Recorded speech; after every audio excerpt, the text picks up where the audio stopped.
Hi, thank you so much for joining me for today's video. And this week, starting with today's video, I'm going to focus on an 8.5-inch circle as the base and show you various different ways that I can use this to create very different layouts. So this first one, I'm focusing on shimmers paints. So I'm starting off with, as I say, an 8.5-inch circle, which I just drew with a pencil onto the paper. Just find something roughly that size and draw around it. Mine, in fact, is my stand for my camera that I used to record with, which is why I couldn't show you me doing it. So I started off with the shimmers in Buddy's favourite colour, which is that reddish sort of colour, and I'm using, I think it's a 1-inch paintbrush, just a cheap paintbrush from Hobbycraft. And then I'm going in with Precious Metal and other shimmers, which is almost like a bronzy type colour. You can see the colour coming through there, and I'm just overlapping them so that they merge together ever so slightly. After that, I'm going to come in with shimmers in Sunflower, which is a very bright yellow colour, just to brighten up that, what was it called, Precious Metal. I felt like it was a little bit too deep and quite watery really, so I just wanted to bring something else in. So you can see I've overlapped that to bring more of the yellow into the bronzy type colour. And then finally, I'm going to go in with an Inklings in Oaky Bear Blue. And I didn't leave the water long enough to sit in this to activate the paint, so it's quite watery the first round with it, you can see there. And again, just blending it ever so slightly into the yellow. I didn't want to get too much green, so just being careful. But when I've mixed the water in again, it does bring a darker blue. And I was thinking of bringing some black into the middle, but in fact I decided I just want to stick with the blue. And then I'm going to come in with my Coal, which is another shimmers, and add some splatters. And I'm going to splatter from the top right hand corner to the bottom left and going across the middle as well, so that black comes into the middle. First of all though, I've just taken my number 10 paintbrush and I'm just swirling it a couple of times around that red. I can already see that the red is quite a pink red and it doesn't match James's coat particularly well, and that's why I wanted red. So you'll see in a minute, I do actually change that photo out because I wasn't happy with the matching. So there are the splatters, just checking that I'm happy with the size of it, and then leaving it to dry. So as you can see, I've changed it to a different photo from the same day, but a different photo of the kids. This was our trip to Disneyland back in 2014. So it's James, Amelia and Sophie, and they're at Alice's Curious Labyrinth. So just matting this onto some white card. This was a 6x4 card, and I've just trimmed my photo down ever so slightly so that it fits on. And then I'll use my Tim Holtz edge distresser to distress the edges of that card before carrying on. And I'm using Vicki Boutin's Print Shop for the ephemera bits this time around, along with some JD3DPrint.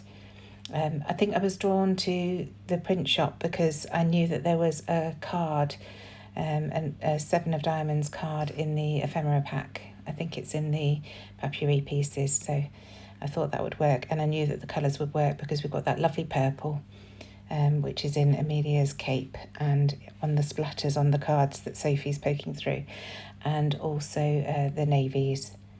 And James is wearing navy and Amelia's got a blue dress on. So I thought these colours would work. So just flipping through the 6x8 paper pad there to see which papers will work, and decide on these two. Like I say, just bring that purple in. And I like these because they're tone on tone. They're not too busy, so they're not going to detract from the photo in any way. They just enhance the colours that are in there. So again, just using my edge distresser to distress around the edges of each of these pieces of paper, and then I shall mat them together in a wonky fashion, just to add interest again. And I want to keep the photo mats fairly close to the photo because I don't want this to get too big. I want the circle to still show plenty underneath it. So here's the final mat. So just checking that I'm happy with the size.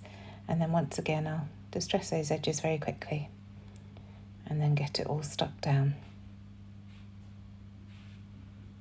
When I say stuck down, stuck to the photo, you know, I don't stick the photo down till I've worked out everything else that's going on with the layout. So almost there now. This edge distress is amazing. If you haven't got one, of course you can use scissors and things, but I just find it so easy and less likely to tear my paper than when I use my scissors. I can become a little bit overzealous and end up with rips. So just dusting off the bits there, and then I've pulled out some pieces, as I say, from the ephemera and papyri pieces from Vicki Boutin's Print Shop. That Love Arrow is a JD3D print piece, and I think that works really nicely with this collection. And then also some of his wood chevrons, which again look really cute there. And the flair badge is also from Hey Little Magpie. It just says today, and that was designed to go with the Print Shop collection. So these butterflies are washi tape stickers, so just peeling off the backing and getting those stuck down.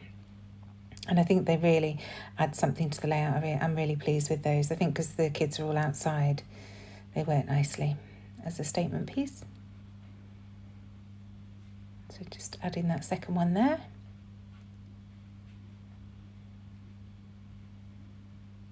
And now starting to glue things down, starting with that playing card, and then I'll stick the photo on top. And I'm using some black thread, just some cotton thread behind the flair badge and behind the photo, just to add a little bit of something. It just draws your eye around the page more when you add all these different little bits and pieces, and just adding some glue onto that flair to hold everything together. I do have to go in and add a bit more. And there's the photo down. So now going in with this JD3D print, and just any PVA glue works nicely on these. And then the wood arrows after that. There I am adding a bit more glue. Like I say, I think I wasn't quite heavy-handed enough with it the first time to keep the thread and the flair in place. So, and now these wood pieces. I do love these chevrons. I think they're great. And if you watched my previous video, he's made some mini chevrons as well, which work really nicely to accent small bits around your page. So now those are down, I want to concentrate on my title, and I'm using these Florence alphabets from Bella Boulevard. I've had these quite a while in navy, and I'm going to spell out Alice's Curious Labyrinth, which is where they were. I don't need to add any journaling on this page because I'm doing quite a few pages of our holiday to Disneyland, so I think the picture speaks for itself, really. James being grumpy because the girls got to the ladders first, so he just had to stand on the platform. He wasn't impressed. So now this is an offcut from the last layout that I created. If you'd watched that, you will have seen it was just a tiny offcut that I said I was going to keep because I knew I'd be able to use it as a tucking piece. And there it is. It just works really nicely as another layer behind that photo.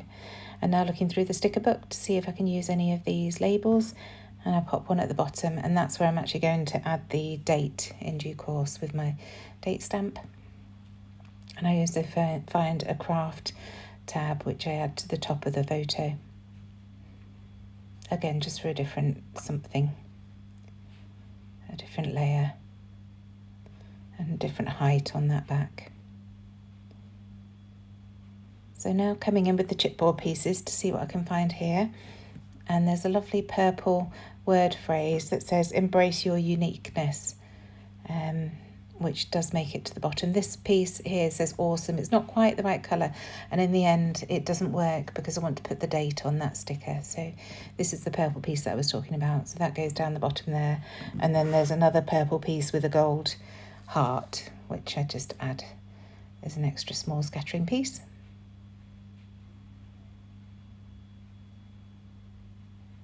So now coming in with my date stamp, and at first I think I'm going to add it onto that tab at the top, but the tab isn't big enough, and I'm not happy overlapping on this layout.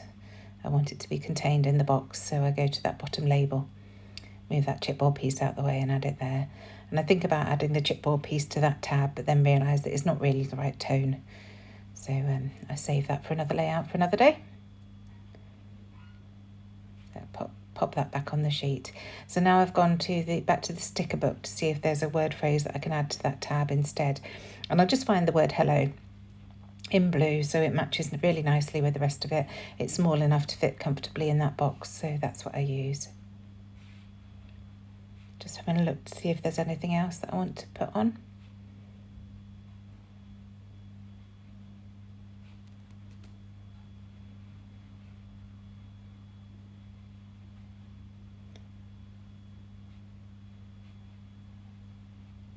And then I find this, and this says Born to be Awesome, and it just bridges that gap and between the photo and the purple chipboard piece. So I'm happy with how that looks. And then just going in with some wet glue to stick the chipboard down so that it doesn't move.